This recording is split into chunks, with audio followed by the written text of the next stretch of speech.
Illa diddly hook para. Infidel knows it is Jim, the Prophet Dempsey, peace be upon me. And let's talk about death metal. There's a new album this week from this band, Ominous Circle, which I was impressed enough by to dedicate a quick review to. This band, when I first heard them, I uh, I thought it was the guys from Archon and Faustus who also had a ominous circle at one point, but I was incorrect about that. This band is from Portugal. It's it's guys from Holocaust to Cannibal, and fair enough. That has ramifications. First and foremost, being that they're certainly not a whole lot younger than me, and so that last album, I wasn't making videos to give a review of it. I think I wrote about it in this one guy's zine, but that was in Monterey or Nishikoan, one of the, I don't remember which zine, honestly. Appalling Ascension. Now, I thought it was a fair album. I did not really dig the whole packaging overall, and I wasn't really sure what to make of it in terms of where this band was going to go and what they were going to establish and how much that would impact the impact of this album. So on the Dempsey scale, wherein I issue things by a three-tiered merit according to what I think of the riffs, man, as well as what I think about the selections in terms of artwork, lyrical content, and general aesthetic packaging, and also how I think it will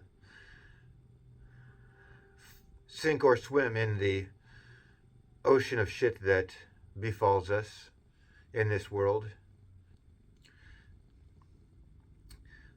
I believe I gave it about a 6 for listening experience and about a 3 for the artistic merit. And I didn't really know what to make of the impact. I said, we will have to wait for another album from these guys to see what becomes of it. Although I said that in Spanish because, and this new album out this week, an appropriate distance in time, is a goddamn step up. I was deeply impressed by it. I will really quick unpack some of the last one before I dig into this one. So, musically, there are, in whatever, 2019, a lot of bands that were mining the territory that Immolation was kind of leaving off of. A lot of them seem to be coming out of France, but this one is evidently Portuguese. Not really something I would have associated with Holocausto Cannibal, but this is kind of the direction that death metal has taken, while a lot of them from the Dying Fetus camp seem to have gone off into Uyghur Slam territory. Those that followed the Morbid Angel or Deicide veins have really opened up with the incantation-inspired sound and a midnight-inspired aesthetic. And that was why I marked it down so much, in fact, was cover art was appropriate enough for the obscure death metal on offer, but I thought the executioner herds were a bit cliche by 2019, and indeed by the time the Polish band Mitska, it's Polish, so I'm gonna go with Mitska. By the time they came around, I kind of thought it was a bit cliche.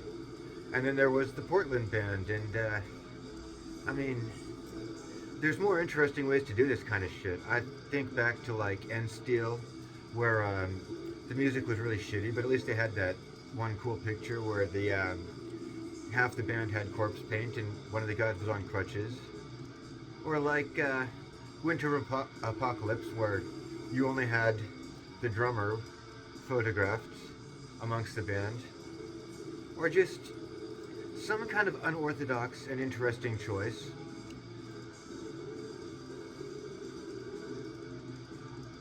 The kind of thing where it's just a little better than, hey, we all piled into a van and drove like 90 miles for a really cool photo shot.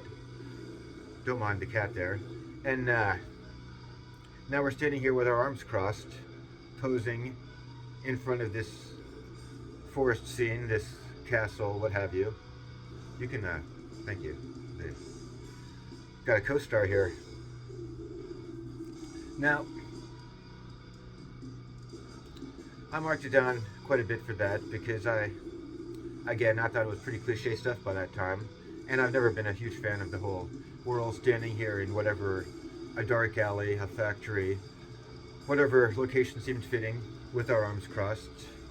Just, I feel like there's better ways to do band photos than that kind of stuff. And on that note,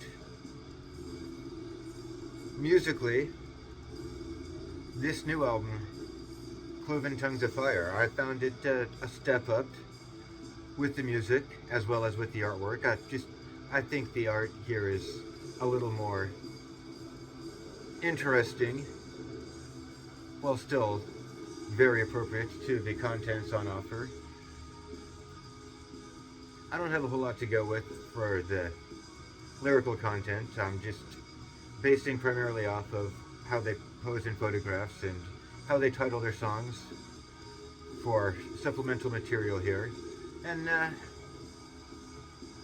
lot of it seems about on the same passable level as Appalling Ascension.